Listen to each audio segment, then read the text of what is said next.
Hi, love. How are you? I'm really well, thank you. How are you? I love the background. This is Warpaint Towers.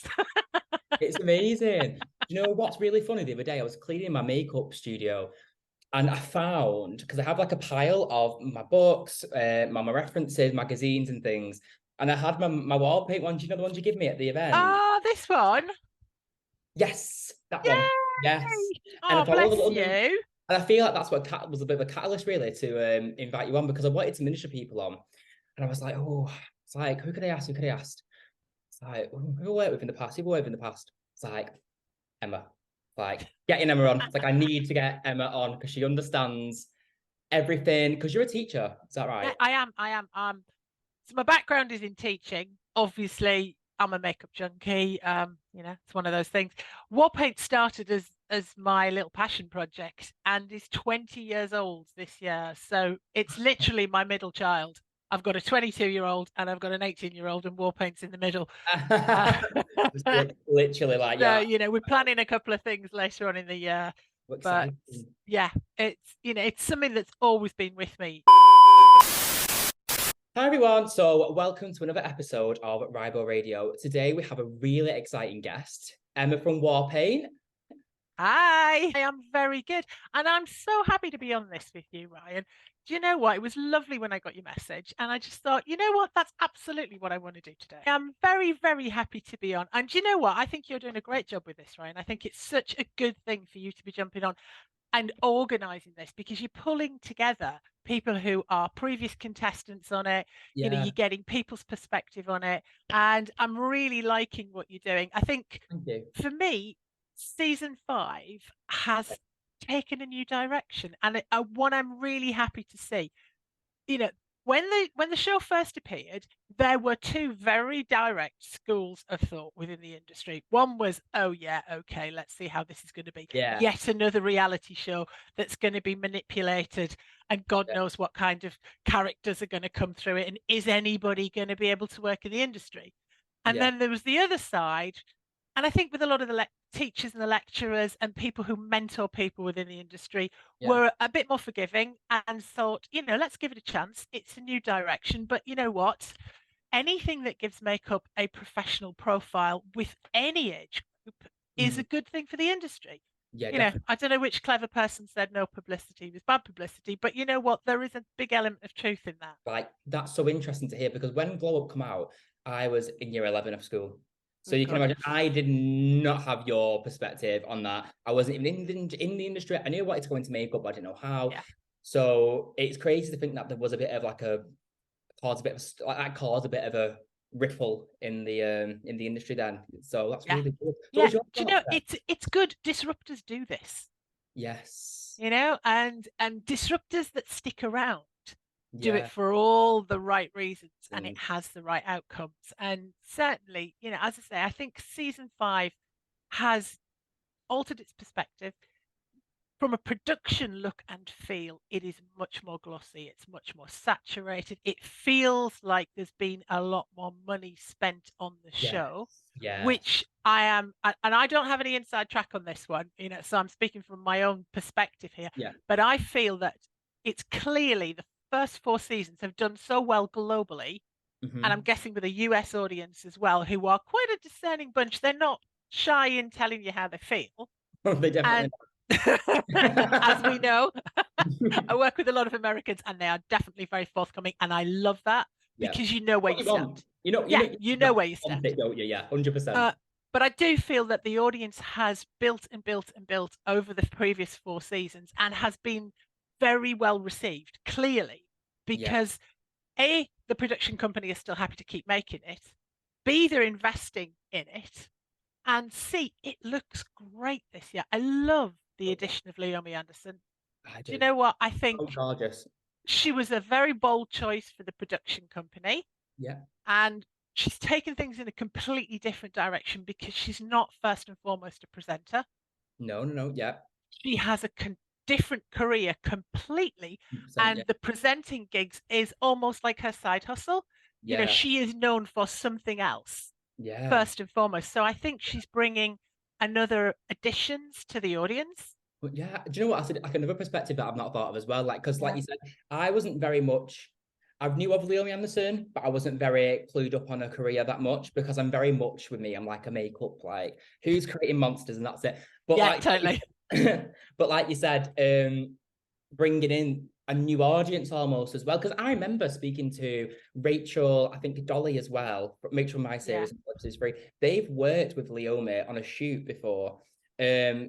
She has been, even though she's from a different part of the industry or a completely Yeah. different part of life, she's still very But much yeah, loves it's all makeup. very complimentary, isn't it? Yeah, You know, yeah, she's a 100%. really good fit, and I think I've really enjoyed her addition. I haven't felt like she's just been parachuted in to do a job.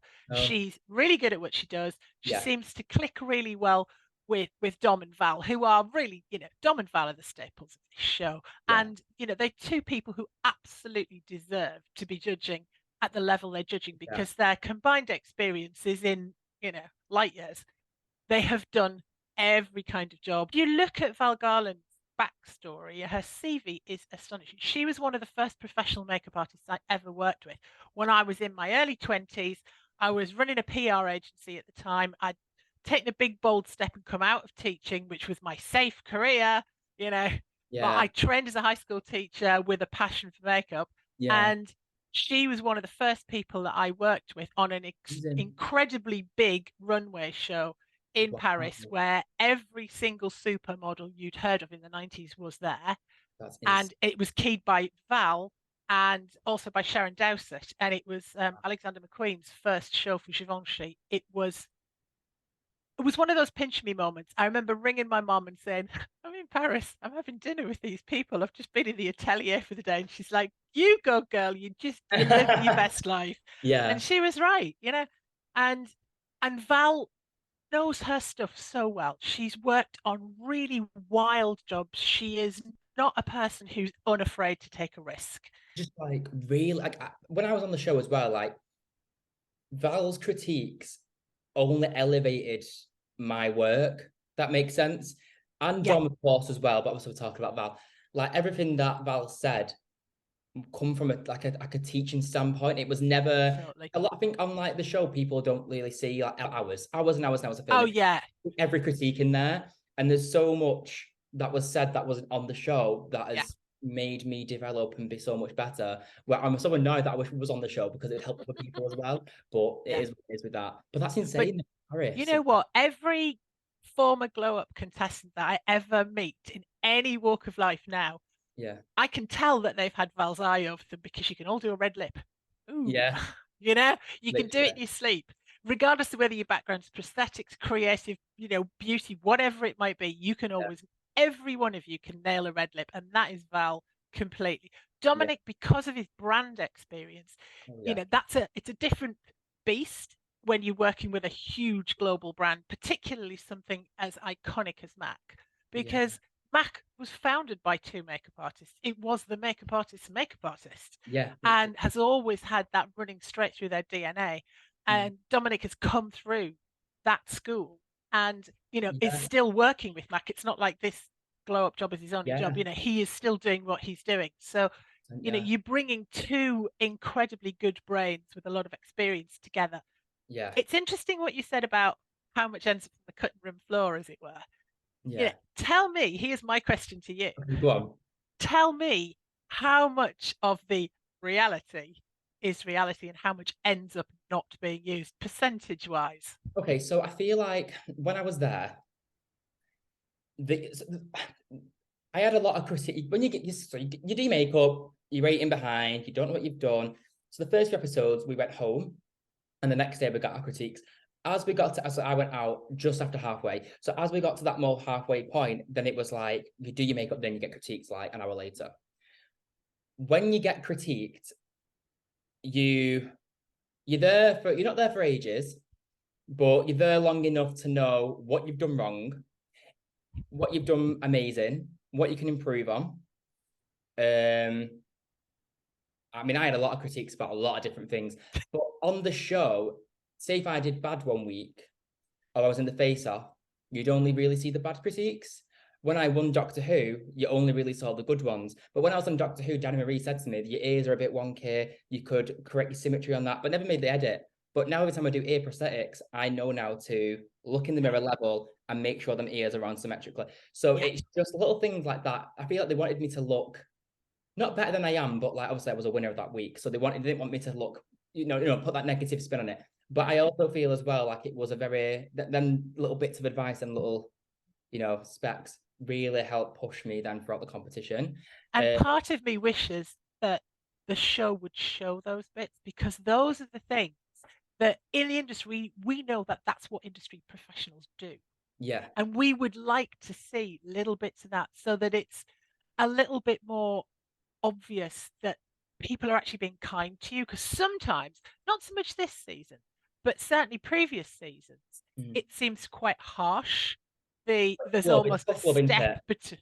Yeah, it's tough love. And do you know what? I didn't care. Like, I was like, read me, give me all the horrible, it was slag me off. It was like, tell me what I need to do. Because I was there for that. Like, I was like, I was like, to be fair, I feel like as well, the earlier season, it did come across a lot harsher.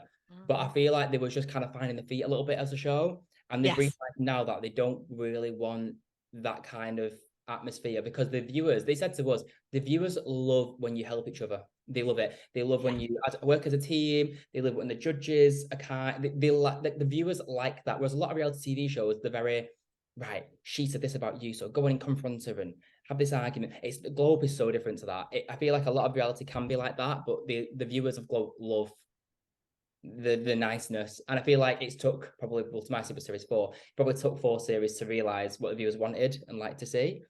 I haven't seen or heard any negative comments about how you as contestants are treated and whether your mental health is something that comes into call, which if you look at all the big reality shows, that is absolutely, I mean, Love Island, let's just say it, it's the elephant in the room, isn't it? Let's just say it. There are so many criticisms about the way the contestants are treated. But then you get people are coming out from, X Factor, who are talking about the way things were years ago. I know kids who were in, young singing groups in the 90s who were treated appallingly. There was no thought about their welfare at all. And with Glow Up, I've never heard either from previous contestants or from judges who've been involved in the show, or even read anything online that people are saying that there's a negative impact on your mental health. So I think that must be something that the production company have had front and center from day dot. Yeah, so I feel like when we was there, we had welfare producers, and the welfare producers were absolutely, I could not tell you how amazing they was. They do an amazing job. One of them lives in Manchester, actually, so they're not far from me. I see them out quite a few times. That's really nice. Yeah, they did see. I watched my elimination with them. That's how much they care about their job. And Ryan, I didn't know that. That's so nice. That's like really, Yeah, like it was very supportive. They have a great team. There's always, even now, I could ring up and ask for Lynn, who was the therapist, like the person who did. My series was last year, on series 5, but that doesn't matter. No matter where you are, there's always help there available. Have I needed it? No. Like I said, last week was with Dom in London at the Mac Globe event thing, the charity event, watching episode 6. Again, Dom was there. If you ever need anything, text me. There's no sort of, right, you've been on series 4, goodbye, don't have anything to do, we've used you now. It's not like that at all. And it's just very supportive, I feel like. I have heard some negative stories, but they're not my stories to tell. But I wonder how much that is taken care of after the event. Well, yeah. Do they get a chance to talk that through? I mean, yeah, I can't see why not. I feel like it wouldn't go to like the head producers. I feel like it would go to the people who are in charge of looking after everyone. But even like I said, I remember when one of the welfare producers finished that job. They've not gone back to Glow Up. They're working on something else now. But even so, if I ever needed anything, I know I could message them, because I have done in the past, and they can put me in contact with who I need to be in contact with. It's not, do you know what I mean? It's very relaxed. Yeah, you're not dropped at the end and said, good luck, bye-bye, see you later. Yeah. And the only thing I was a bit taken back with is because obviously when I was on Glow Up, I was a student. I was in, I just finished college. We had COVID. I never really worked. I've done lots of jobs before with, Mickey. Of course, Mickey from Sheeran. Well, that's how we met, isn't it? Through Mickey. Yeah, so and the Salford team. Yeah, I'm working with Mickey not next week, the week after. But they're the only kind of jobs that I did was with Mickey, and then some other jobs elsewhere. It wasn't very industry. It was more events and teaching Yeah. stuff, and Yeah. Mickey taking me under a wing a little bit, stuff like that. So when I got the Doctor Who challenge, I was, because obviously on Globe you get treated like a prince. You get like, oh, you get taxied here, and then you get your food paid for, and you Yeah. get this. So when I got told that you have to go to Cardiff, to have your experience, but you have to find your own way there. You have to have your own hotel. You have to sort all your stuff out. I was freshly Now I didn't well. know that. Oh yeah, you have to like. Obviously, Danny was amazing, helped me out, helped me with Yeah. expense and stuff Yeah. like that. That's not me.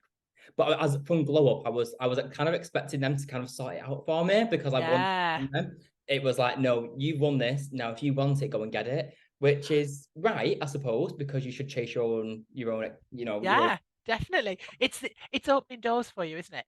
That's Yeah, ultimately what Glow Up is trying to do on an industry level, is open doors for young aspiring makeup artists who want to do this and are hungry to get into this industry.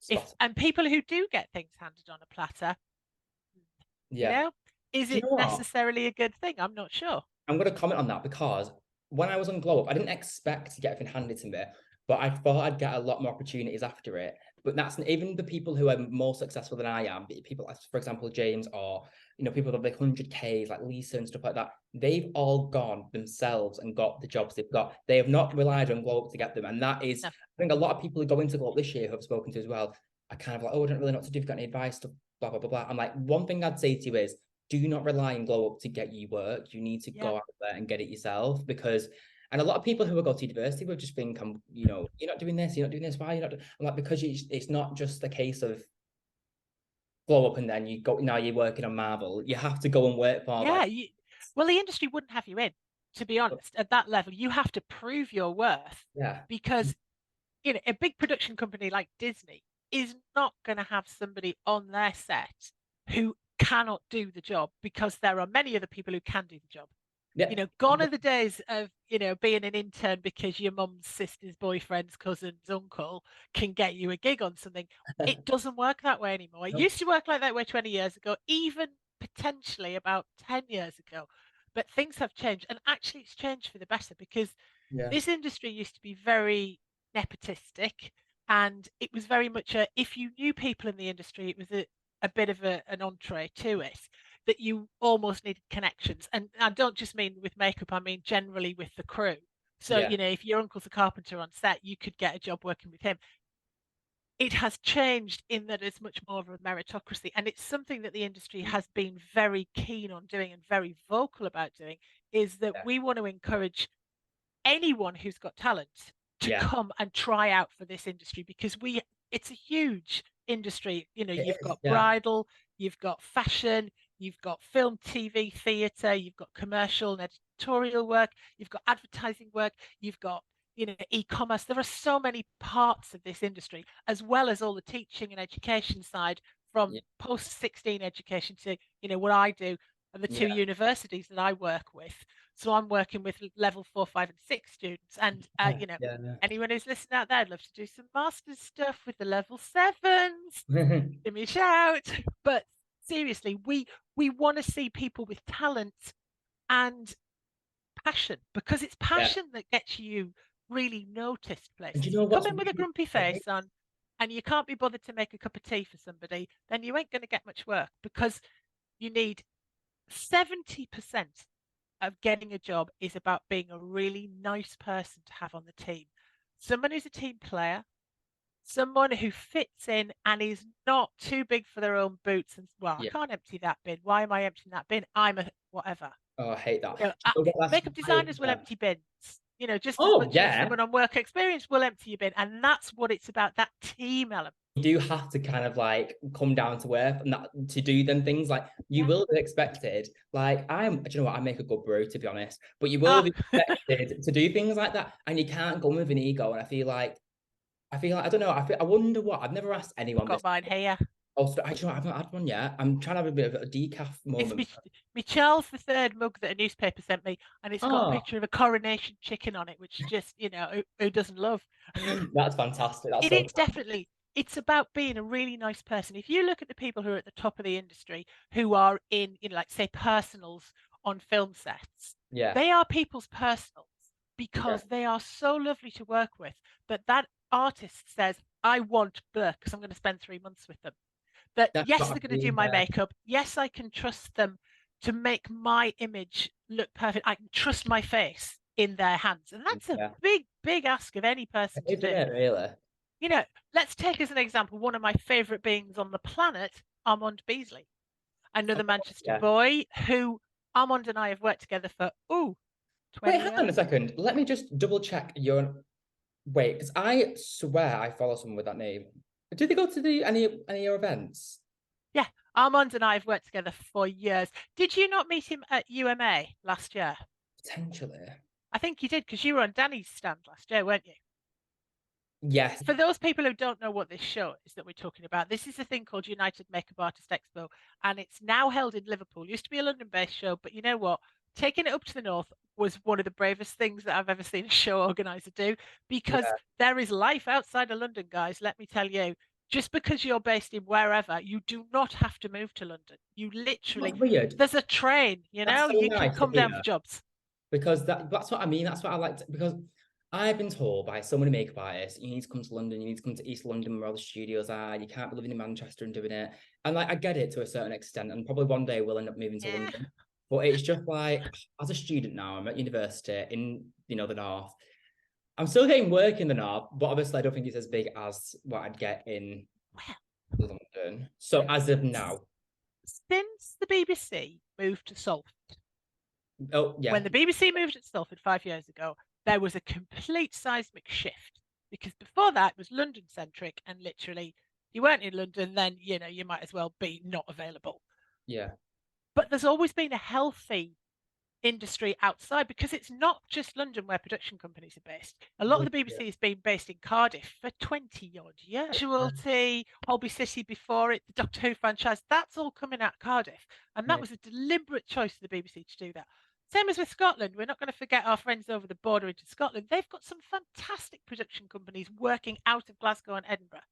And you yeah. take big events like Edinburgh Fringe Festival, some of the Mm, most creative people in the industry are up there, and it's great places to get work experience because you can be working behind the scenes on the more theatrical performance-based things just yeah. to get that experience. Mm, And since COVID, it's moved again. The BBC is now moving a lot of things out of London. They have an absolute remit to do that. So there's a load of stuff going to Birmingham. There's a load more yeah. stuff coming up to the northeast, which is where I'm from. Clearly don't have a southern accent despite living here for quite a long time. But I will always champion the outside areas because, we Mm. are not outside anymore. No, There, yeah, the Northern Makeup Artist Group is one of the busiest of the WhatsApp channels ever, and they are constantly passing jobs to each other. There yeah, is a massive production companies based in Leeds and across in Manchester. You've got Emmerdale, you've got yeah. Hollyoaks, you've got Corrie. Those three entities on their own require thousands of makeup artists over the years. Mm, And, yeah, even doing a daily. So for those of you who want to get into the industry, you can, whatever you train in, you will cover film, TV, and theatre as well as fashion yeah, because you've got that performance element. And you can go and do daily jobs on set, as Ryan will back me up on this, yeah, and you get paid a day rate for doing it. yeah, It's as intense as any live TV because you're on the clock. You have a call sheet. You're the first in and the last out. yeah. You're also the nicest people on set because everybody wants to hang out in the makeup room. Oh It's yeah, always the center of loveliness. So, you open cupboards in the makeup buses, whatever set you're on, and you will find everything from, 50% proof vodka to chamomile tea and everything in between because people come into the makeup bus for the atmosphere.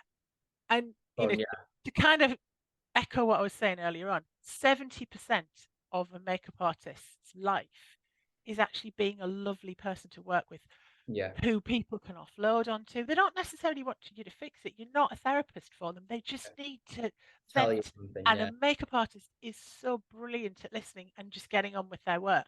hundred And percent. the other 30% is your technique. And you can learn the technique as long as you've got a good imagination and you Yeah, can pick up a brush. You can learn technique by practice, practice, practice. hundred But if percent. you're not a nice team player, friendly person, Yeah. that people want to get on with at 5 o'clock in the morning in a cave in Wales in February and it's freezing. You're all in your dry robes and your wellies. We've all been there.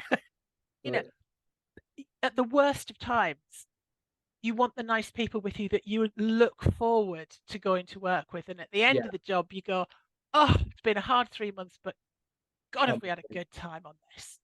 that's what I So, mean. you know, Yeah. it is about you inside. Yeah. Also, And this this is thing what I that, found with you. go on, sorry, go on. This is what I found with you when you and I first met. You were so friendly and Mm. so open and authentic. And I remember saying Oh, to Mickey, who's your boy? Isn't he gorgeous? She went, oh, yeah, that's Ryan. And then she went, no, Ryan. I wasn't pronouncing your name properly because I'm obviously from the other side of the yeah. pennants. Oh, bless, yeah. But it's all about being a friendly, nice person to work with. Yeah. And I think this is what we get from the series is the people who are the team players will go better. 100%. The other thing I was going to say about this season is as a viewer, I know who's going to go out almost at the beginning of every episode. Do you know who, when I went out, do you reckon, did you really? Yeah, you get a bit of a spidey sense on this because of Oh, the way that it's edited. a master interview is a big thing. If you see someone doing the makeup in the interview with an interview saying, oh, I love doing this type of makeup and that is my thing, they're either going to win or they're going to go home. Absolutely. It's kill or cure, isn't it? Yeah. Definitely. And but yes, definitely. You get a feeling, and also you get a feeling in the editors it's gone on. People who aren't team players Mm. are bitchy, can be edited to be bitchy, Oh, yeah. can be edited to be not supportive, because you don't have to actively be bitchy to not be a team player. Yeah. Anyone who openly says, I'm not a team player, career suicide. I did think that when I watched it, I think we know who we're both talking about here. Yeah. When I watched that, I was very like, don't. For me, like when I was on Glow Up, I made a lot of mistakes. Technically, I worked too fast. I That's wasn't. not a bad thing. You worked Well, at the no, right this is speed, the. honey. Oh, well, I always got praised for that. Quickly that they got their look down in 15 minutes. Yeah, That's a skill on set, honey. That is an absolute skill. you get books for it for working Yeah, quickly. totally. In the real world, Yeah, so the competitions that we run, this might be useful as an edit. yeah, The competitions that we run, yes, we give you 2 hours, but we give you 2 hours because everybody on that floor is a student. yeah, And we have very experienced education mentors as our judges. So, the last one we did at UMA, I added the combined ages of my judges and the combined experience of my judges, and we were looking at like 200 years nearly. It was bonkers. yeah. So, what I always aim to do with our Warpaint competitions is Mm, make sure that everybody gets really personalized critique. There are three things: yeah, one that you can fix immediately, yeah, one that you can think about doing, in the next time you try it. So one, you could literally fix that makeup on the model as they stand. The yeah, second one, when you try it again, that it might be something to do with the base, it might be something to do with the application, but it's something that you could fix straight away when you do that look again. And the third is more of a cerebral, thoughtful thing. It's about thinking about reference points. It's about thinking about historical context. yeah. It's about your thought process. And that's always the third one. So that's something that takes a little bit longer, and it's something you can go away and actually reflect on, that it's not meant to be instantaneous. So that's what our judges will always give all of our contestants. And I hope that was kind of what you picked up when you were at our event in Coventry and 100%. you watched the way that they were on the floor with the contestants. It was amazing. I love that. Obviously, I didn't stay all. I think I stayed to see the finished looks and everything because I had a demo downstairs with the. Yeah, you were demoing for us, which we are very grateful for. You did a great demo. It was so fun. I feel like with the demo as well, what I love to do with demonstrations when I get the chance to do them is I feel like everyone can do big look. Like not everyone can do big looks, but everyone, it's very visually good to see big looks. But Yeah, when people do big looks, they miss out on things because there's so much going on. yeah, What I like to do when I teach is I like to do one technique. So then people can yes, really see how that technique is done, what not to do, what products I use, why I use yeah, them. It's like a science, isn't it? It's like to really go into like honing in a detail and how to draw that new brow on. I've got a male brow bone biologically, so how can I make that more feminine? yeah. And Absolutely. I've got really thick eyebrows and I'm more, I've got a drier skin or oily skin and the weather conditions and stuff like that. And it all has to come in. So I feel like when I was there, I really wanted to focus on one little thing and make it and blow it up and really go into detail. So obviously I was downstairs doing that, talking all sorts of stuff about eyebrows. And then I come upstairs and there's a few people from who was in college when I was in college, or when I left, they started at Salford. Who was there doing some of the looks. I think one of the guys called John, is it? John with the Yes, very talented individual is John. yeah. Once again, another person who's really good with colour and the visual element of it all. The ball cap they did with the foil and stuff. And beautiful. It's just thinking about that though. I feel a lot of makeup artists just think, do this, do this, do this. And they don't think about prepping things and getting things done before and really come with a full look, where I feel like I've seen artists on the floor who do that. And then that also cuts time as well, because then if you prepare things and you you have to have it prepped. You've got to have practiced your look several times, not just once. Because if you've practiced it once and it's gone right, you've actually been too safe. Yeah. You need to push yourself. And this is coming back to the contestants as well. I know that you have to prepare your creative brief in advance. So you do have a bit of time to think about it. And then you've got your industry challenge as well that you do before that. And that's something that's kind of dropped into you. So you've got to think on your feet, but with guidance. Whereas your creative brief, you've had that prior and you've had time to think about it and plan it and storyboard it. Yeah, no, 100%. I feel like on episode 5 when I went, episode 4, I planned my look, but the prosthetics I bought, I did a recreation of this look on my Instagram and with an actual prosthetic and a resin horn. I used latex and that did not work. So I planned it, but I didn't plan the horn, and that's where I went wrong.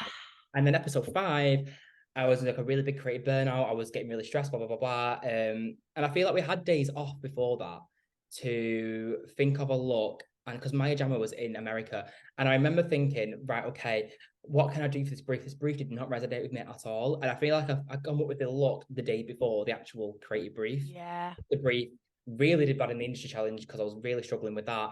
And it was because I didn't put up a concept straight away and have the 5 days or 3 days, whatever it was, to actually execute it. When I went in there, it was like my first test look. Yes. Absolutely. Test.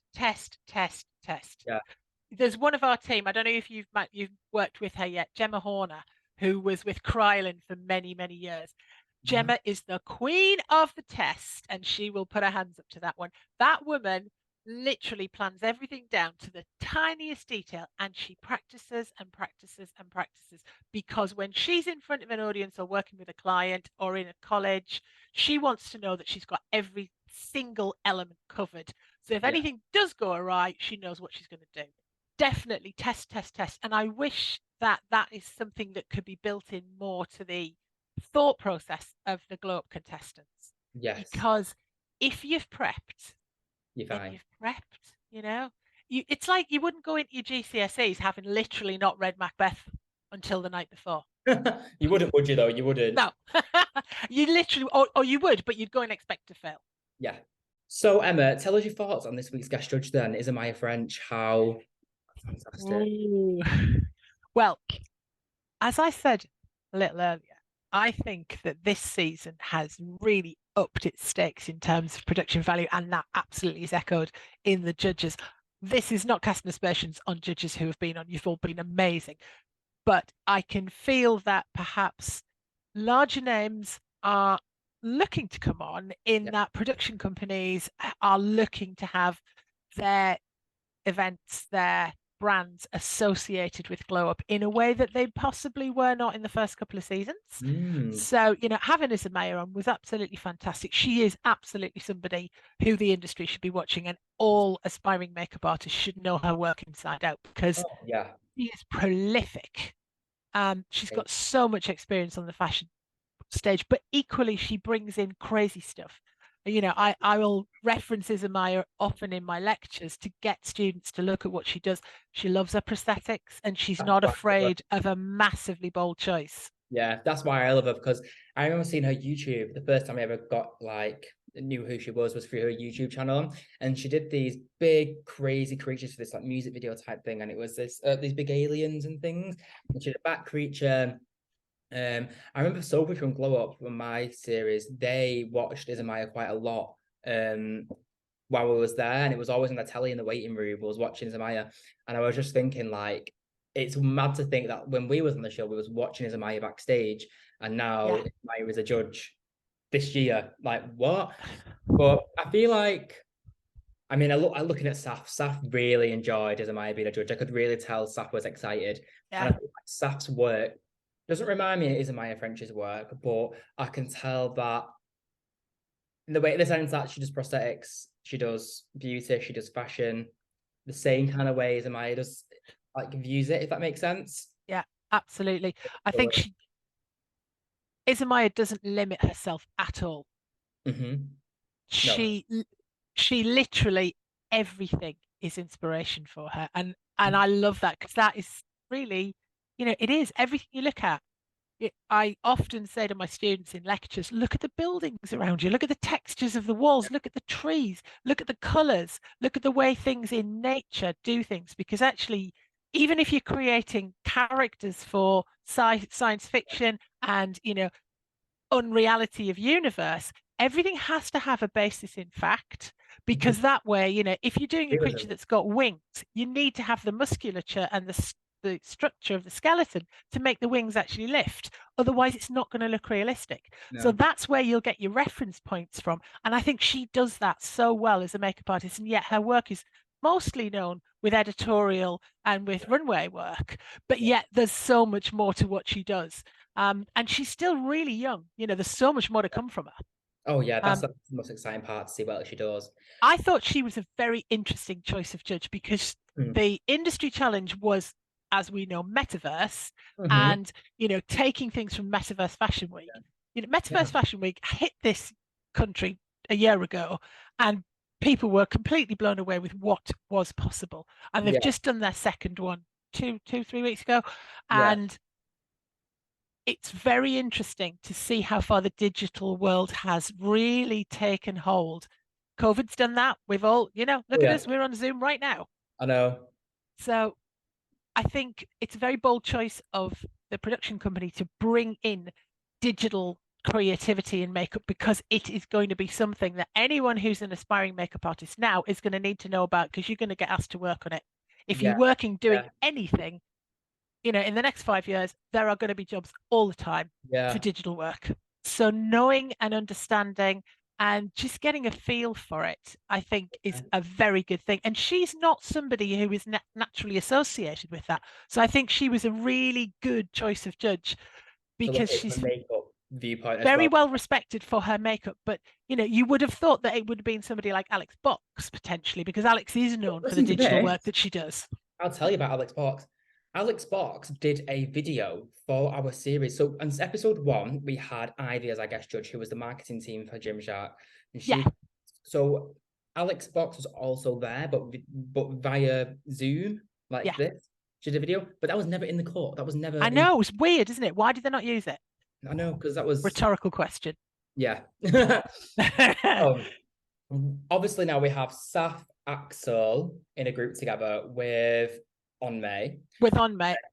Really good partnerships, I thought. Yeah, really good. And I really good partnerships.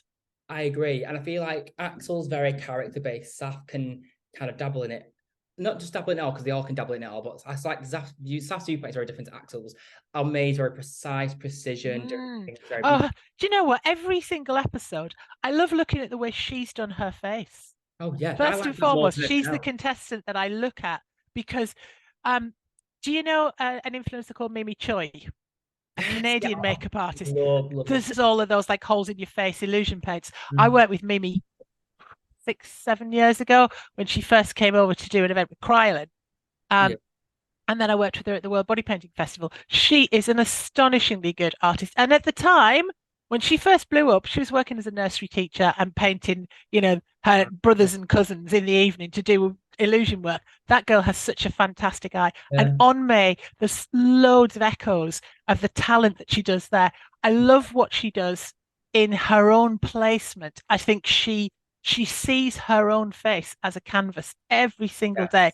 And that's a brave thing to do and quite an unusual thing to do. She's not just doing a makeup. She's creating an aesthetic which is completely different.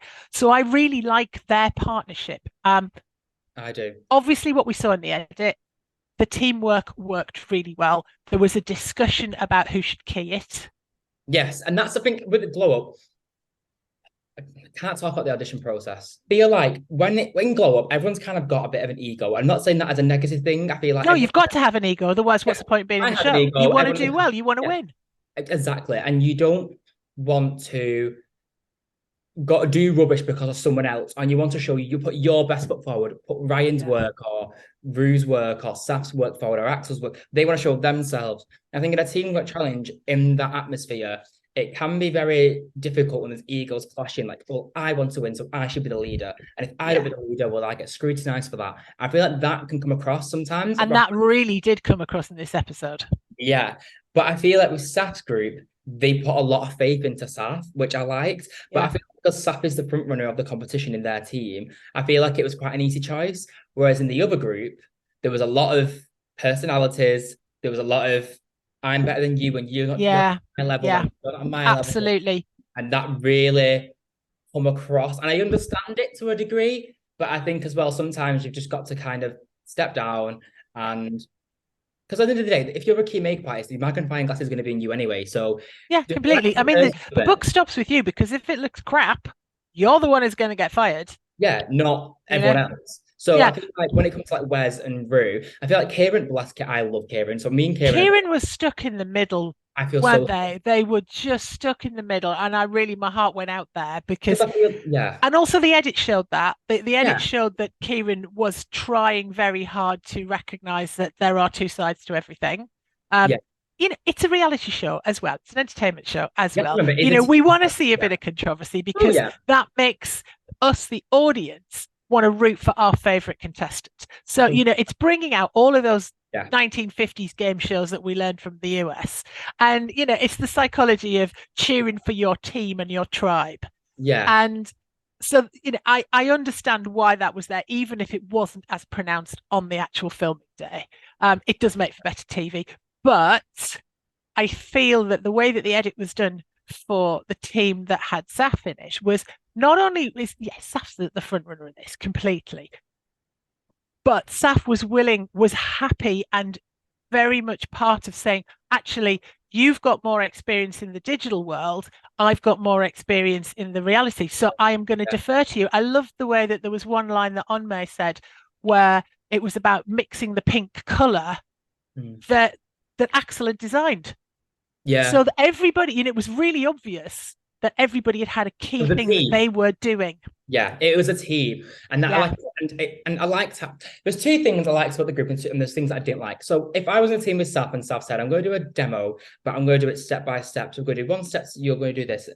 I like that because there's continuity, but I also, in real life, that doesn't work. You need to do the demo, you watch what happens, you take your notes, and the key makeup artist goes around and checks you're all doing your job. Any questions, you go over. Doing it step by step, it just delays it. And I feel like because there was a bit of a delay there, the look could have been a lot better if they just did a demo at first and just stuck with However, in reality, you'd have 20 minutes to do it, and they get 2 hours. So, you know, it's almost like Saf was utilizing that time because in their experience, they know that that is not what happens in the real world of makeup and that you are required to do something bang, bang, bang. And a lot of the time, you may be looking at a work that someone's done, but you're part of a whole team that's peering over someone's shoulder to see it. So you don't get that much detail. Then you take your reference picture with your phone and then you're working from that. Yeah, 100%. And, you know, your supervisor is coming around checking and going, oh, that's not right. Sort the brows out or just tone that down a little bit. And then you get the lineup at the end. 100%. So, you know, there were elements of both the reality and the fantasy to that. I just wish as well, like with that, I just feel like it could have been pushed so much further. And because it was just delayed a little bit for me. But I understand what you're saying 100%. Like, utilize your time. That's what I should do in my series is utilize that 2 hours. You've got 2 hours to use it. Yeah, use it all. Yeah. But I just feel like if there was more of an idea, I feel like there was an idea and that was kind of like, I don't really know what I'm doing 100%. So I'm going to do it step by step and we'll come up with something step by step rather than come up with something and we're going to go through it step by step. It was more. Do you think it might have been to allow the inclusivity from the other team members as opposed to this is my idea and you're going to follow what I do? Yeah, potentially. I mean, how I would have gone about it is, I don't know if you would have done the same. I would have got my teammates if I was the key. This is my idea. Do you agree with it? No. So what would you change? What was your idea? What's your idea? And then I'd come up with like a Yeah. incorporation of everyone's idea together, so it's fair. But obviously, as a key, you also need to then have a little bit of like, you can't let people dominate if you're the key. Do you know what I mean? So you have to kind of let them Yeah, you've got to be willing to take other people's ideas on board and discard things if they're not going to work in not going to reality. work. Yeah. Yeah. I did love the idea of the bubbles, those pipes coming out. I thought that was great. It very much masked what the outfit was that they were utilizing. I love the brightness of the colors, the magenta and the blue. It was very alternative. It was very digital. And, I could absolutely see that. I'd like them to take it a little bit further, but I didn't want it to be too cartoony, which is strange considering what the character brief is, the creative is afterwards. It's almost like it needed to be something that could have worked. And also, let's face it, if the team from Metaverse Fashion Week hadn't liked their look, they would have binned it. If they didn't want to put it on, they would have binned it. And there's looks been binned many times before. If they'd thought that the winning team won by default of the other one just being worse, then they wouldn't have used the look. Used it. Do you not think as well it's hard? Part of the challenge is also because how do you engage and know what works on Metaverse? Do you know what I mean? How do you know You've got to be brave. Yeah. So and I think Axel being part of that team was such a huge thing because Axel knows how those things work in the pixel world. Yeah, 100%. Yeah. So going to the other team now then. What's your opinions of Wes and Rue? This little because I feel like chalk and cheese, honey. Chalk and cheese. It was like and have been set up to be literally opposite. Yeah, 100%. It was almost like I'm going to do a demo. No, you're not doing a demo. And then it was like, we should have had a demo. And then it was Kieran was like, well, I need a demo, but we're not having one. And then it was like, but I don't like this, but I like this. And there was like people trying to have a discussion, but then saying they can't have one, then having one, then not having one. And then it was. Did it not feel a little bit like The Apprentice to you at that point? Yeah, 100%. That's what I was like. Where's Lord Sugar? When's he coming in? That's honestly what I thought. That it almost drifted into a different TV show for a little while. Yeah. I'm skeptical always because I know how production companies work. It's always meant to be entertainment. So you're not going to see the real thing of what happens and you're not going to see anything unedited. There are some parts that you can see that there are longer edits. So clearly they've used more of the interaction between people within it. But I think that was deliberately brought forward that way. And you knew Wes was going because as soon as Wes started arguing with Rue and slating Rue, that was Wes out the door. Seriously, honey, you've signed yourself a ticket out. I just feel like as well, Wes comes from a very different background. I feel like Wes is an artist who has started with drag, very drag. So already there's like cattiness there because that's what they know, that's what they do. And then there are salon makeup artists. So when you're working a salon or you work independently, you don't really. There's an element of teamwork there, I suppose you're working with hair and stuff like that, but it's not like I worked in a salon before when I was very young, and there's a teamwork element, but you're not really doing makeup in a team. You just kind of you kind of independent people working within a team. But then it's like your teamwork is like, okay, so do you want your hair doing as well? Okay, you go and get your hair done. Do you want your makeup doing? Do you want this doing? What about your nails? It's kind of like a teamwork is in sales, but it's not really teamwork as in it's like, go on, I brought you to this smoky eye thing, why I do this later. Yeah. It's like very different. So I feel like Wes's background. And I also feel like Wes as well was a reality TV star rather than just a makeup artist. I feel like that's what it could be. I can see where Wes's career can potentially go. Wes has huge amounts of talent. He's incredibly creative. I feel like Wes could be a potential, like a really good reality TV star. And I feel that's why Wes got casted because even said in this interview, the first episode, I think, I'm here to cause a bit of drama. I'm here to cause a bit of a stir. And you know what? I know what the Glow producers are like. As much as they like teamwork and love and blah, blah, blah, they don't mind a little bit of spice here and there. And I feel like... completely. And I feel like Wesley did bring that. However, from a makeup artist perspective, and this is why I want you here, because I feel like you can give a really good perspective on this. Yeah. It doesn't look the best to employers if you're happily saying, I don't want to work in a team. Because if you nightmare. You could... But then again, maybe Wesley doesn't want to go into that part of the industry. Maybe Wesley's not there to do that. Maybe it's there to bio. You don't know. And then I don't hope that isn't the case. And I hope it's like with glow up, this is a learning curve. Even though it feels like it's on TV, it doesn't define you almost. I feel that's what I Yeah. want. Oh, It completely. doesn't Completely. define And I you. think Yeah. I see Wes as the head of a brand, a Yeah. personal 100%. brand. Good. I can absolutely see them doing that and being an incredible advocate for what they do, because fantastic vision in terms of color, always looks on point themselves. So, and somebody who is clearly very inspirational, because they've connected with a lot of people online during this season so far. A Yeah. lot of people have expressed themselves as being a huge member of Mhm. Team Wes. Yeah. I think Wes has a long way to go, and a massive career for the industry themselves. Not necessarily a glow up winner, No. because it's almost like the way that the glow up winners are, they're people who use it's a different springboard. Yeah. It's a very different springboard. Wes has massive amounts of talent and will make it in this industry absolutely 100%, Yeah. with or without glow up. With Yeah. glow up, hopefully, what it's done is given profile to somebody who is incredibly talented anyway and is going to hit that next boundary very quickly. Yeah. But it's also good to have a bit of drama. I'm sure Wes doesn't mind having a bit of drama, because it's nice to be, hey, there was a bit of drama. It's the way that Yeah. it was. It is. I wish we'd seen Sarah stay in the show longer, I, because I thought Sarah's skills were beautiful. Sarah And is beautiful. somebody who is going to go a long way in this industry. Yeah. I feel like Sarah's work as well is like on Instagram is just phenomenal. The way she does skin is Yeah. so She's beautiful. very, very, very good technique. And I feel like as well with Rue, I feel like Rue presented this caterpillar idea. Wes wasn't feeling it, Kay wasn't feeling it. Okay, so how can I incorporate that idea of, like, think, why draw a caterpillar? Okay, it's puffy, it's round, it's got this shape, it's got texture. We're back to the cartoons, aren't we? Well, yeah. How can we incorporate this texture and shape in another idea? And then, but that's how you work. But it wasn't like that. It was almost like idea one, no. Idea two, Yeah. it was all very different. Why could we not just have a little bit more of a fluid. But yeah, just I did feel definitely that Kieran was stuck in the middle. I've got a lot of time for Kieran. I think Kieran's incredibly talented.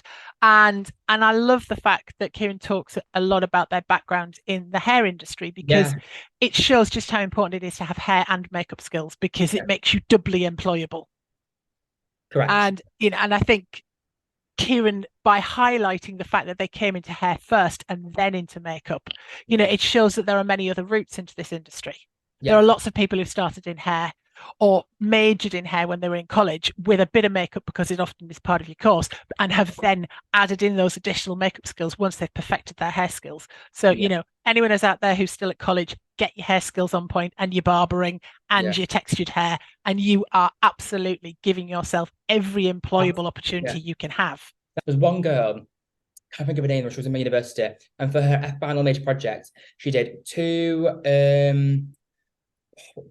twists, I think she did.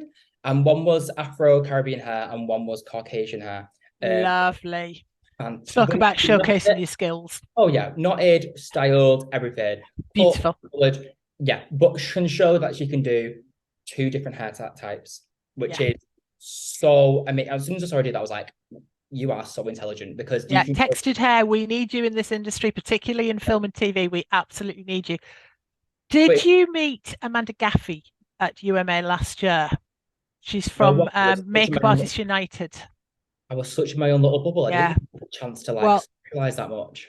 Amanda runs a course with Screen Skills, who provide funding and training for makeup trainees and other trainees within the film and TV industry, particularly in TV. And she is running a course with 16 or 18 artists from different parts of the sector, training them to come in film and TV.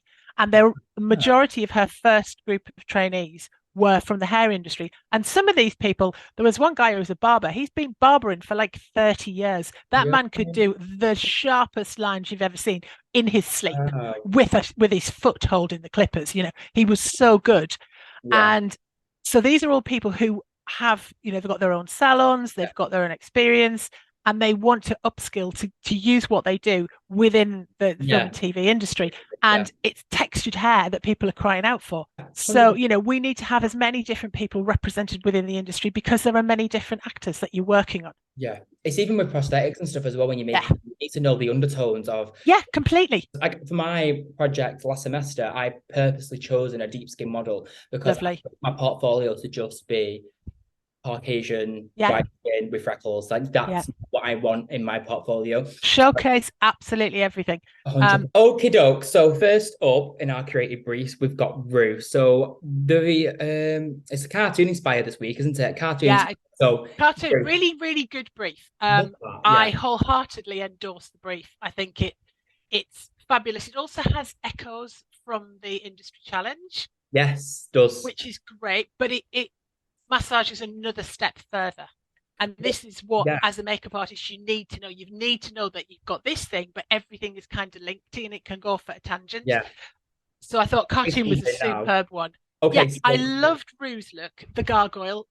Yes. Very strong, really, really bold images. Really good mood board. Yeah. Amazing. And this is what RYBEAU excels at. Do you know what? Can I just take time to say, I wish they didn't always have painter decorator underneath RYBEAU, because RYBEAU is seriously not a painter decorator. RYBEAU may well paint and decorate, but RYBEAU is so much more than that. This is putting far too niche a box. But they like that though. They like this underdogness. They like how Saf's a pizza deliverer, and they like how student, and they love people coming from the let's say not makeup artist normal background, even though we're all makeup artists really. Do you know what I mean? We just like that. Let's echo back to season 1. Lee Easthope, who I love dearly, was positioned as somebody who worked in a care home. Jack Oliver, care home, absolutely. And it's far from what they do and only what they do. These are young makeup artists who are wanting to make it in the industry. And you know what? Nobody comes in with a pot of money and says, here's a job for you. The old days where you could do the BBC makeup artist training, you got into that and you worked for the rest of your life. That does not exist anymore. No. You've got to be freelancer, you've got to network, you've got to be someone who can work independently and work in a team almost simultaneously. So, this particular challenge I thought was really good. The creative brief on here, I thought it was scarily bold. I loved the headpiece. Oh, I love absolutely beautiful. And stunning. Everything. RYBEAU's very good at illusion paint. RYBEAU, as an artist, understands the whole point of white and dark. White and black are the two most important tones within your kit. Not because neither of them are colours, but they are the things that distinguish the colours. So your white goes on the top. Yeah. The reason why we put a highlight there is because we want to accentuate the bone structure that's closest to the camera. Yeah. And the reason we put a contour underneath, which is the darker tones, is because we want it to fade away from the camera. Yeah. And if that's one thing that a trainee makeup artist or somebody who's watching this, who's at school, who wants to come into the industry, if that's one thing that you understand from the very beginning, that will pay you back in absolute spades. Yeah. And RYBEAU has that innately because they're a fine artist. Yes, correct. And I loved that. I thought it was absolutely fantastic. It worked really well with the face shape of the model that they had as well. I like how they went away from the face shape a little bit as well. The nose. Yeah. The nose is not their nose. That's another nose on the person's nose. And I can tell that RYBEAU just drag as well, because their looks and makeup is very, like you said, illusionate, taking away, removing them features and bringing new ones in. Yeah, very transformative. The brows were blocked so beautifully. Perfect. Can I also complain about Pritt Stick? Oh, yeah, of course. But yeah, can I complain about Pritt Stick? Yes. Tell me everything you need to know about. Well, Elmer's glue or Pritt Stick? Both. All of it. Nobody should be using anything that is not skin safe, that is not You designed so much to of my go on skin. Do you know Bev Braisdale? Yes, I love Beverly Braisdale. She's a contributor to my magazine. So Bev was my tutor at college. Really good and knows everything about every single qualification that possibly is in this industry. 100%. Yeah. He always said to me, because obviously I was very much a block your brow out kind of person. And she was like, you need to formulate your own product, Ryan. You can't be using glue sticks. It's so bad. It's like, you need to be Right. the person to do it. I'm like, okay. But It's go on, totally right. because I feel There's like a massive gap in the market, though, isn't there? Professional products that Krylon make. Is it just because it's in a twister? right, so I don't like the wax because the wax get under heat melt. I love Spirit Gum and Prozaid. They're the Yeah, best. Prozaid is the best thing you will ever use because it's Prozaid cream. designed to do that. Yeah, Prozaid cream's perfect. Oh, all our drag yeah, queens use that. You can use for wigs as well. It's great yeah, to have yeah, it. absolutely. Your Yeah. lace is invisible at that point. Wigs, brows, prosthetics, Yeah, anything you need. Perfect. but yes, beautiful, beautifully blocked brows here. Um, love the fact that the eyes are closed and she uses every part of the space above and below Yeah. the eye and through that brow bone.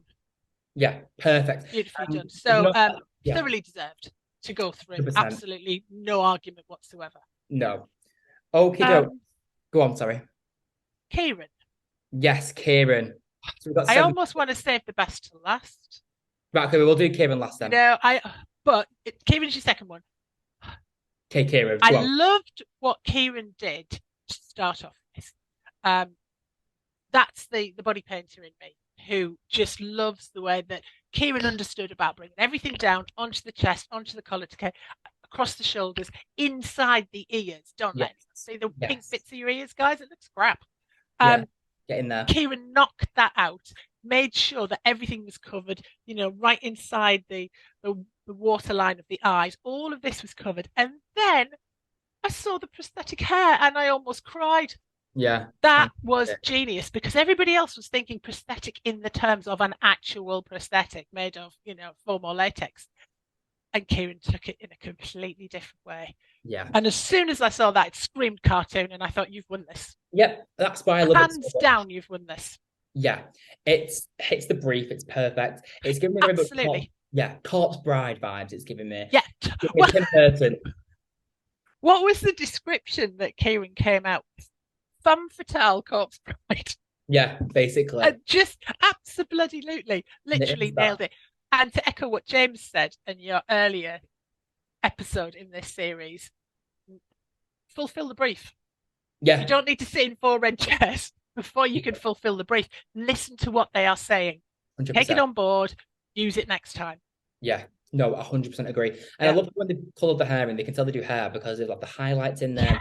Yeah. That's beautiful. It is absolutely beautiful. It's got movement. It's got texture. I love that lip.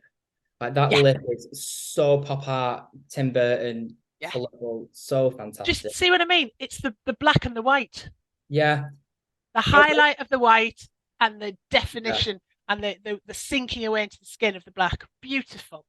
My only thing I'd say, and this is me being an absolute idiot, horrible person, is more joking, is just I wish there was just some black paint in that little bit at the top. Do you know the hair? Oh, yes. That's the only thing I'd say. That's the only thing I'd say. Yeah. And that's me being so picky. Like, this is what I'm like every time I look at makeup is I look at the tiny things. Other than that, unreal. Fantastic. Gorgeous. Absolutely gorgeous. Saffron. Do you know what? I had a feeling that they was either going to love it or hate it because it did fulfill the brief, but it didn't look like a cartoon. I agree. And I was so glad that they went with it because, the hair work as well, that pink that swirls through the hair that frames the face, absolutely beautiful. The detail, the contour within the pinks that Saf used, the prosthetic was seamless. Yes, they do. And the lash, those lacy wings, gorge. The prosthetics are so unique. Yeah, fantastic. Yeah. They're like very fairy core. The prosthetics absolutely. So unique. Like I've never seen that on before.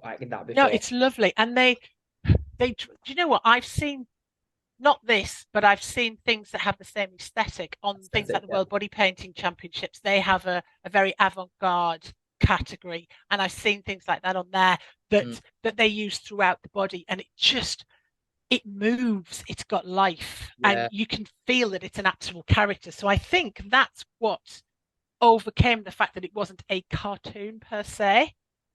I like the yellow and the pop of pastel blue for it as well. It's not just pink, is it? It's got like things to look at. Yeah, you've got, and that bit that because it's on either side of the temple, it widens the face slightly, Yeah, which allows that prosthetic piece across the forehead to work, and also, the gauziness of the wings that come across the eye. absolutely. And I feel like this is Saf all over. If I could put a look to Saf, this is just, she gives me very much, like, every time I see her work, I know it's Saf's work, which I love Yeah, as a branded quite person. distinctive, isn't it? Yeah. Yeah. Love On stuff May, do you know there. what? I love On May stuff, but I think she was absolutely right. She lost her illusion paint, I feel like and it was just too much. I loved the drippy gloop. It looked great, but I wanted the there was too much drippy gloop. so yeah, I think she should have painted that on and then use the drippy glue where the face ends. So like the perimeter of the face, then like drip it off with the gelatin, but then almost get some hot gelatin as well and let it cool down and blend And it. then watch it drip. That Yeah. one's better, but I agreed with Belle that the idea of the eye got lost there. I wanted the drippiness to be further away from the actual What I say as well, paint. I feel like the eye and the mouth on the eyes should have been red because that is what a mouth is, and it would have read more mouth, and the goo should have been green because that reminds me more of goo. I feel like the Yeah, thing the wrong way very around. valid point. Like personally, that's just my opinion. I Yeah, feel like if the colours switched round, it wouldn't have got lost. But for me now, it just looks like green, green, and then goo rather yeah, than eyes, mouth, and yeah. It got I love lost, the idea. sadly. Yeah, I am obsessed with the idea. I think the idea is absolutely brilliant. I think the eye is perfectly done. I think the actual things are great. It's just the goo stuff is just Yeah, just it's too much of a juxtaposition. If we're doing an English GCSE here, we'd be saying yeah, oxymoron. oxymoron. Quickly jumping through Axel, I wanted the bits that were white to be prosthetic, Ooh, and why? they'd have nailed it. Okay. The blending beautiful, the contour beautiful, the stenciling beautiful. You could see the hair through the bald cap, and every time they turned sideways, you could see the hair through the bald Oh, cap. show me. I've not seen that. Um, did I get a picture of it? I didn't get a picture of it, but as the Wow. model was moving, you could still see the hair under the bald cap because they were a dark haired model. I feel like on Glow you can't really wrap the hair. Like you just have to tie it back, which is really But you frustrating. got 2 hours. I know they don't have a lot of hair products there to use. Like it's very hard to get unless you use So that's something that we need to have a conversation with the production company and suggest that they bring that in as well, because it would eliminate the problems that has. yeah. And also, it would be a great teaching thing to show how you do wrap the hair of somebody who's got, hair my length. Okay, so with Axel, you're saying about the prosthetics with the white, wasn't you? Yeah. Yes. I think if Axel had used some of those white areas that he'd painted, because they weren't sharp enough, Yeah. also, above here, it just wasn't sharp enough either. I think as well with Axel's work, his look is great. I feel like it is very cartoony. However, I feel like they put themselves in the bottom by saying a concept that didn't relate to the look. Like you do the makeup, then you say the concept. You're not the other way around, really. Yeah, you're setting yourself up to have problems. Yeah. Look at, there's not enough symmetry here. No. This is just a little bit unclear. Yeah. No, I want the edges to be sharper. I do. And I feel like because the rest of it, the contrast to the rest of it shows up how the rest is really on point and those bits aren't. Yeah, they've used a lipstick on the lip instead of a cream paint. I feel like they should have used like a really bold one colour cream paint with a bit of white highlight like Kieran did. That would have been a really good idea.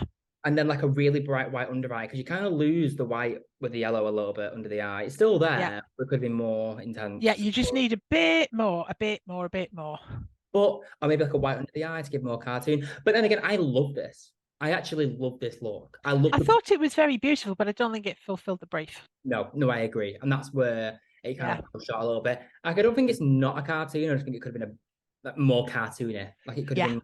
And you can't keep getting away with using a bald cap as the prosthetic. Yeah, it's got to be something else. Yeah, and I also feel as well, him and Wes did the same stippling with the airbrush. Yes, they did. They did. If someone else is doing that, I don't know. I suppose. Who knows? Everyone's different.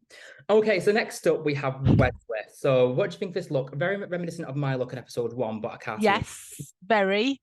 Two things I'd like to say in Wes's defense. There was criticism of the fact that they were working too quickly. I don't think they were working too quickly at all. I think in industry you have to be able to work smart and fast. Yeah. And I think that is not a negative. Yeah. I also really loved the headpiece. I love that. I thought it was great. You could feel the flowing movement through it. Yeah. And I thought that was beautifully created. Incredible. Yeah, really detailed and definitely a hugely positive addition to the work. I love the fact that using their extra time, they got that airbrush out and they nailed it. And Yeah, I the agree. contouring and design in that, I would have been so happy to see that on any one of our competitions. Yeah. Absolutely. Oh, Beautifully done. You know, yeah. I can feel Kate Monroe giving this guy a I big love high five. Kate. Love Kate. I Oh, feel like with this look, I wish there was Kate's more. airbrush work is astonishing. Insane.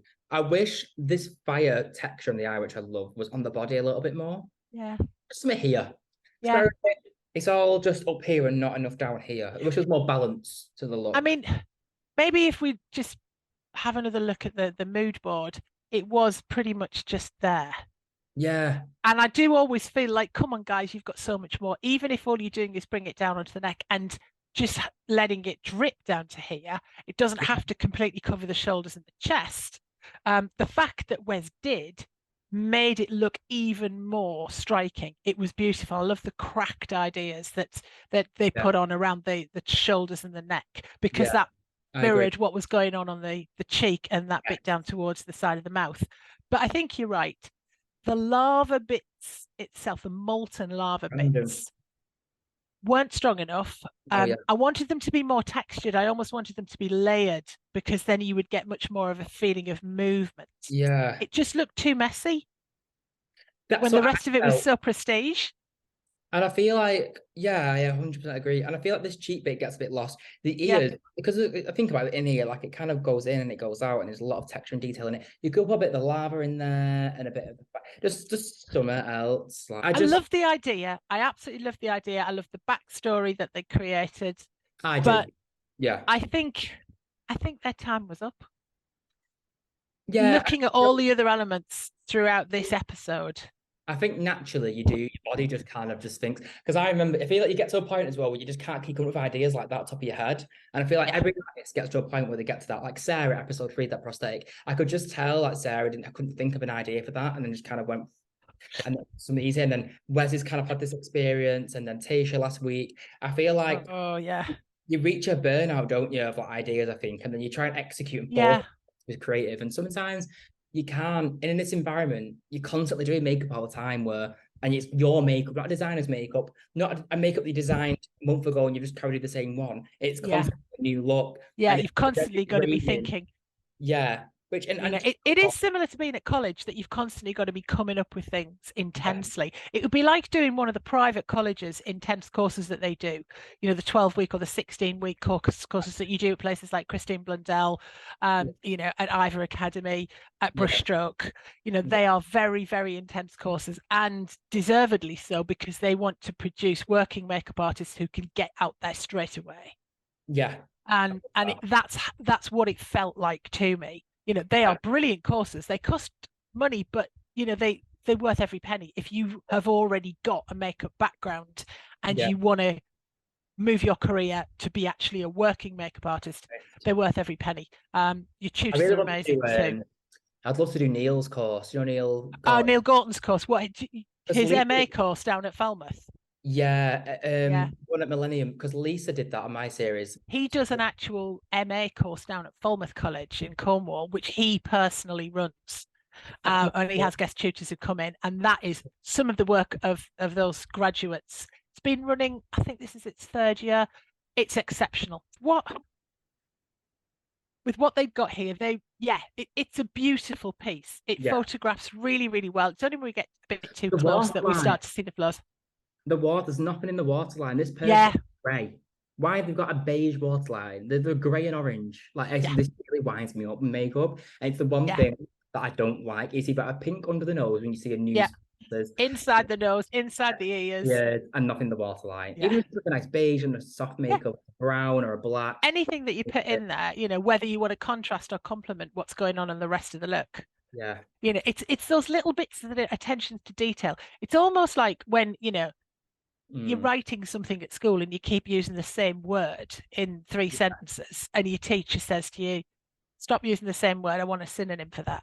Yeah. And it's almost like going, this is repetition for the wrong reason. Here, we look out for little things like that. And just adding that extra tiny little bit of detail elevates it to a much higher level than 1 minute's worth of work would expect to be. We forget as well that there was 3 people for the first time ever in the red chairs. This Yeah. episode. Yes. So that was very dramatic. It's very drama, this episode. Do you reckon Once again, we're back to The Apprentice, aren't we? Yeah, we literally are. So it's wild. And I feel like in the time that they've been given, I feel like Wes has done a great job, but did the same thing as me were. Must be an episode 5 thing. That's when I went out to work really fast in episode 5. It must be an episode 5 thing totally. to do. Okay, so it's Wes in the what was it all about? It was Wes in the face off, and I need to remind myself now, Axel. And it was the green spotlight eye. When I saw what the brief was for the face off, I thought that Wes would be through and Axel would be out. Yeah, same. And I feel like because of their natural leanings towards those particular things. But do you not think that Wes's was a bit more? More like there was more contrast in the eye. I actually personally preferred Wes's to Axel's. I agreed with absolutely wholeheartedly with Val and Dom because there was more symmetry. It looked more realistic. I think Axel came further out of their comfort zone. Yeah. And Wes didn't stay within their comfort zone, because I thought that with a beauty look like that, Wes would have just nailed it in their sleep. And I was so maybe they were rattled with what had happened previously, but or maybe they just decided, you know what, I'm had enough of this, I'm out. Yeah, maybe in the most respectful way possible. Yeah, in the nicest way possible, that they, that Wes might have felt that they'd come to the end of their journey with this show and they wanted to be out at this point. Potentially. I just feel like it's and then face-offs, they've always filmed really late. You're knackered, you've been filming all day, you're creatively drained. The last thing you want to do is diamond eyebrow like I did. I was like, it was so scary. That I just feel like with that diamond eyebrow, it wasn't my skill set at the time. I forget, to be honest, because of how far I've come, how actually underdeveloped I was in that show. Like when you look back, and I think a lot of people were just winging it without even letting people know. Maybe you'd probably let onto that a little bit, but I was honestly just the whole time was just like. Can I let you into a secret? Well, it's all smile and wave. Your entire working career, it's all smile and wave. Whatever you do, just make it look like that's what you intended to do, and then everyone goes, "Oh yeah, that's fine." And it's not a thing. So big tip, anyone who's watching this, big tip, just literally blag it your way through. Obviously you need talent and you need to know what you're doing, but if something goes wrong, learn from it and incorporate it into what you're doing. If you've got an explanation for things, as any art student will tell you, so long as you can explain your process, everything is valid. But the face off, this is not maths where you've got to 8 and 8 make 16. 8 and 8 can make 99 if you wanted to, so long as you can explain. I feel like with the face-off, though, you don't have room or time to do that. You're not allowed. No. You can't explain yourself. Val wants this. Don wants this. The producer wants this. If you can't give me this, it is very much a 1 + 1 = 2 situation where the creative briefs, you can manipulate that too. Yeah, because you do get a chance to talk through your processes, and you do have a mood board. This, you've just got to get on with it. Yes. So harsh, but I think the right person went through. Yes, I agree. Yeah, I wish Wes lots of luck, because I can see Wes doing something amazing in this industry. They are so creative and so talented, and they will take this experience their own way. Yeah, no, 100%. I can, like you said, brands gonna love Wes. A lot of social media stuff. Continue on TV again, and working industry, of course. But, completely. The drag industry is huge as well, absolutely enormous, and there's so many crossovers now into mainstream. Yeah. But there are so many places. It was lovely to see Jack Oliver with Trixie Mattel. And obviously James works a lot with Black Pepper. You know, there's Fantastic. a big crossover. This is a really big creative family, and I think It's, one thing that makeup industry teaches you is that you can become inspired by anybody else's work because they will see it through their eyes, which are different to your eyes. yeah, 100%. Yeah. On that note, No, because I know you got to get off and get on with your busy day. But honestly, thank you so much for taking you time are to most schedule welcome. It's been and doing. lovely. And it's so And nice to when are see we going to you. see you again, Ryan? Oh, well, whenever. Like, I'm always down. Yeah. What's the next event? Like, when, Do you know what might be really nice? It might be really nice for us to do a bit of editorial on the kind of where are they now for former Yes, contestants on the show. I'd love You to do know, something. if we could interview a couple of people from each series, Yeah, then and look at where they've gone and what they're doing creatively now, that might be really nice. that'd be so fun. You fancy coming down and spending a day playing at Graham's? We could do a shoot as well, and Graham just Yes. TFPs, and Well, you'd get all the shots out of it. that'd be insane. I'm currently working on my own prosthetic as well at the moment, sculpting and Ooh. everything. So if I can get that done soon, I need to buy the fiberglass. I nearly finished. I've done my ears. I need to do my face next. I've nearly finished the face. Excellent. So I'd love to do something like that with you. But yeah, just give us an email. Like I'm always down to. Why don't we plan this? I think that would be fantastic. You've got my brain's already thinking of a million different things. Because I drive, I can travel on train. It's not a problem. Like, Perfect. And if Lisa is at home in Essex for a couple of days, if you over. guys crash with her and then come over to Graham's place, he is Leon C, so he's virtually Southend. So Fantastic. super easy. Let's Yeah, do we will do this. like a collaborative thing together. We could be like Beauty and the Beast. That's a good We idea. could do. Do you know what you could do? Something that I've been working on with the Warpaint fam Oh, is go on. where we take one model and we have three artists and each one does a different bit of the model. So it's almost like, remember those faces that you used to do one bit and then you'd fold it over and the person had to do the body and you folded it over and then I you had to do the love boots. that game. Yes. Well, doing that on the model. So one person does the skin, That's one so person cool. does the eyes. But can you see what the other person's done? Yeah, That's you brilliant. have to take over. It's like tag team. I love that. And you plan it, the three of you together. Oh my gosh. And Yes. no one has ever done this before. But like exactly. And then but also the other two artists were like so different and Yeah, myself. yeah. And that's what So makes it fun. so beautiful. You could literally, it's like when they start off and you've got a ballet dancer's head and then you've got a spaceman in the middle and you've got, Freddie Flintstone's boots. Yeah, that's insane. We need to do that. Let's do this. Let's do this. Yeah. I'm going to plan this for, well, tell me availability. Contact the other two for me. I've not. We can do the podcast as well. Yes. So we can do Brilliant. the whole thing on the one day. Jenny will come down because she's only in Norwich. Love that. Yeah. Yeah. And we can do podcast while one of them is working. We'll interview another one of you. Yes, that's brilliant. That'd be such a fun video for the viewers. Yeah, absolutely. Oh, fantastic. And his studio's absolutely gorgeous. You'll be in love with the place. Oh, I can't wait. Oh, yeah. Real. Right, Lovely. sweetie. All right. Well, have a lovely rest of your day. The rest of I your will week. do. And take care. And I'm about to teach now, and I'm going to be teaching from 4 till 9. So I'm going to go and get an ice cream. It's been an absolute pleasure. Yes. But all the nails. Look very nice. All right.